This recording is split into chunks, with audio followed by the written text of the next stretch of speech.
spoiler. Tem muita coisa boa pra vocês. Aventureiro, você é muito bem-vindo!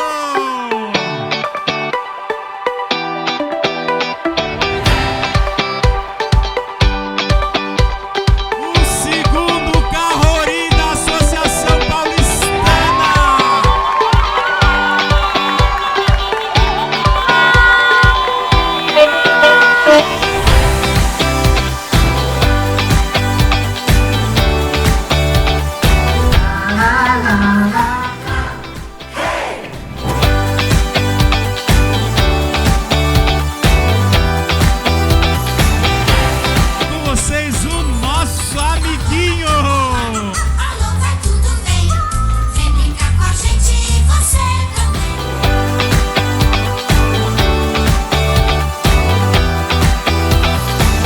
Eu entreguei o controle da minha vida para Jesus. E o aventureiro que entregou a vida a Jesus nesse momento é o Paulo. Ele está dizendo para você o seguinte: aventureiro, vale a pena entregar a vida a Jesus. Vale a pena entregar o controle da vida a Jesus. Vale a pena ser diferente. Vale a pena aceitar Jesus. Vale a pena se batizar.